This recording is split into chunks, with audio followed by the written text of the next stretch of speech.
함초의 다양한 가공 과정 중 양 회장이 가장 심혈을 기울이는 것은 함초 발효라고 합니다. 소위 그 발효 그 정균들입니다. 물론 함초도 있지만 함초하고 궁합이 잘 맞는 이런 그 농산물이 됐든 한약재 됐든 다양하게 이렇게 갖추고 있죠. 뭐 일상적인 그 한약재 종류가 한 50종, 60종. 그다음에 뭐 돼지 감자, 뭐 양파, 마늘, 뭐 콩, 뭐 진위콩, 작두콩 이런 농산물 종류가 한 30종. 전체적으로 이제 함초를 포함해서 아마도 한 80여 종이 될 것입니다. 함초는 흔히 칼슘, 칼륨, 철분 등 다량의 무기질을 가지고 있다고 알려져 있는데요. 이런 함초를 어성초, 하수오 등 다양한 재료들과 함께 사용해 최상의 함초 발효액을 만든다고 합니다.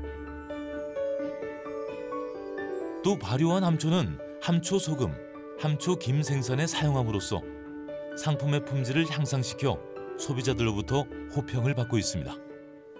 이 보시면 이제 이런 경우는 함초 그 생초 그 자체로 발효를 합니다.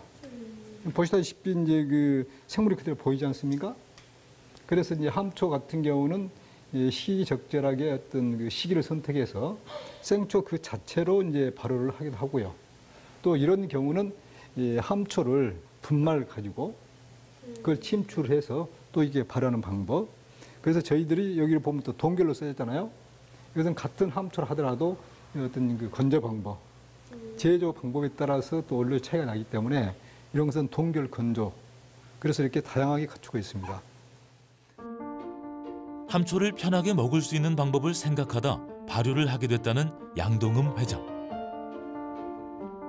발효를 하면 생함초 착즙액의 아리고 쓴맛, 짠맛이 희석되고 함초의 미네랄과 아미노산이 미생물의 상호작용에 의해 맛이 부드러워진다는데요. 맛이 짜면 몸에 해롭다고 생각하는 사람들에게는 거부감 없이 누구나 즐길 수 있다고 합니다. 이 색하고 이 색하고 같은 홍삼인데 좀 차이가 있잖아요. 네. 이런 것은 그 어떤 원수의 어떤 개념 이런 것도 중요하지 않겠냐. 네. 그러니까 이런 것을 깊이 그 김사가 참고를 해야 될 부분이고 이 그 미생물들이 숨쉬는 소리, 잘한 소리를 들을 수 있을 정도 돼야만이 내가 정말 발효에 뭐 정말 좀 조예가 깊다 이렇게 표현할 수 있는 거 아니겠나? 그거 하려면 아직도 멀었습니다. 그러니까 더 열심히 해야지. 그게 바로 우리가 이게 같이 공유를 하는 것이니까. 네. 함초의 선구자 발효의 장이 있습니다. 국내에서 이렇게 이런 형태의 발효를 하신 분은 거의 찾아보기 힘들 정도로 발효의 대가시죠. 굉장히 까탈스럽고 굉장히 엄하시죠. 이 발효가 굉장히 세세한 부분에 다 신경 써야 되기 때문에 온도라든가 이런 외부 날씨 영향을 받기 때문에 다 신경 써야 돼서 굉장히 까다롭게 이렇게 진행하고 있습니다. 그날 오후 그래서 이제 이렇게 얘기하겠습니다. 저는 이제 우리가 이제 회사에서는 실파이 자체를 양동흠 회장은 미리 의뢰해 놓은 함초 발효액 성분과 임상 실험 결과를 듣기 위해 전문가들을 만났습니다. 이렇게 지를 드리면 수치를 보시면서 이제 저희들 나름대로 이제 내부적으로 실험한 바에 의하면 상당히 결과 수치가 좋습니다. 소위 그 체지방 분해가 아주 탁월하다고 저는 느꼈기 때문에 이것을 제대로 좀 검증을 받기 위해서 전문 기관에 우리가 이것을 임상 실험을 했거든요. 아주 결과가 잘 나왔다고 그래서 여기에 대해서 전문가들로부터 또 자문도 받고 여기에 대한 그 깊이 있는 상담을 위해서 오늘 이렇게 찾아오게 됐습니다. 함초 발효액을 가지고 이제 그게 세포상에서 그 항비만 효능이 얼마큼 있는지 그거를 평가하기 위해서 이제 저희가 실험을 진행을 했습니다. 그 결과 요 세 가지 모든 농도에서 유의적으로 지방세포 분할을 억제하는 것이 확인이 됐습니다. 아, 그래요? 내장 기반에 이론적으로 논문 등 학술 자료에서 함초가 좋다라는 자료는 많지만 이것이 실생활에서도 적용이 되는지 소비자들에게 대중적으로 함초의 장점을 알리기 위해서 전문기관의 검증 절차를 의뢰하고 있다고 합니다.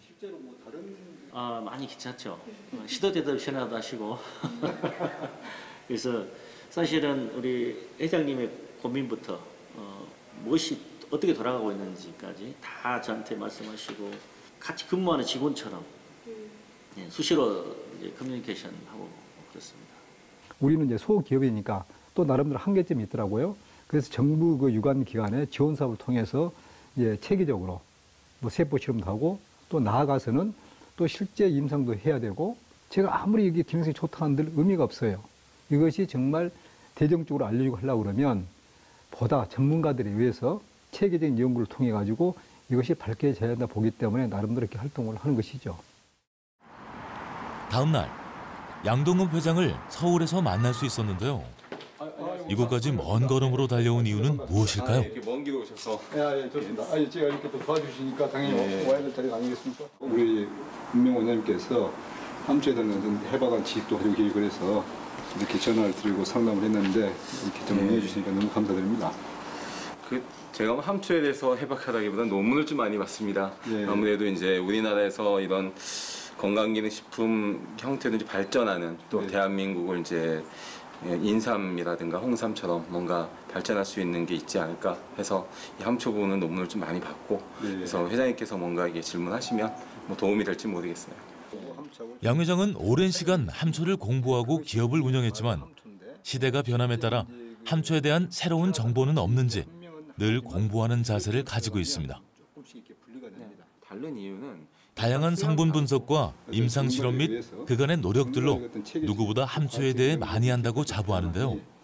이 어떤 합조 시행 파열은 커지지 않겠느냐. 하지만 함초에 대한 궁금증은 여전히 양 회장을 부지런하게 만듭니다. 공부를 하는 입장인데 네. 근데 사실 우리가 의학적이라는 것과 건강 기능과 관련한 이야기는 조금 다를 수가 있어요. 물론 그렇죠. 그러니까 너무나 이제 임상적으로 이렇게 연구를 하면서 거기에 대해서 산업적으로 발달시키려고 한다면 네. 그만큼의 이제 들어가는 자본과 기간과 이런 것들 또한 정부의 어떤 여러 가지 허가 사항이라든가 이런 것까지 다 고려를 해야 되고요. 네. 사실 아직까지는 좀 많이 부족한 상황입니다. 그런 부분이. 그런데 제가 이제 여기서 좀 분명히 말씀드릴 수 있는 것 중에 함초가 가지고 있는 이제 주목해야 될 연구들 중에 함초 성분이 골수 간엽 세포의 지방 발생을 억제한다는 이제 이런 부분이 명확하게 밝혀져 있습니다. 네. 그런 연구들을 토대로 해서 이제 어떤 신약 개발이라든가 그런 부분에 대한 가능성은 현재 보여지고 있습니다. 이 의료계에서도 좀 더 관심을 갖고 지속적인 연구가 좀 됐으면 참 좋겠습니다. 외국의 어떤 경우보다는 한국에 특화된 이제 그렇죠. 그런 연구가 좀 필요하다고. 그래도 좋은 것도 사실 제가 이제 그런 것은 이미 좀 확보를 하고 있는데 조응에 대한 세분화도 좀 필요하다. 네, 그렇죠. 우리는 한 가지지만 감출 못했습니다. 네. 사실 우리가 어떤 식물에 대한 효능을 의학적으로 어떠하다 말하기는 굉장히 위험한 얘기예요. 이러이러한 효과가 있습니다라고 단정적으로 얘기할 수는 없어요. 그렇지만 적어도 수십 년 동안의 수많은 연구소들에서 이게 검증을 거친 이런 연구 논문들을 잘 분석을 하다 보면 여기에는 객관화적으로 우리가 얘기할 수 있는 그런 부분이 있구나. 이제 이런 부분을 제가 이제 생각을 할 수 있게 되죠. 그래서 그걸 바탕으로 앞으로도 수많은 연구소에서 연구가 진행이 돼야 할 거로 봅니다.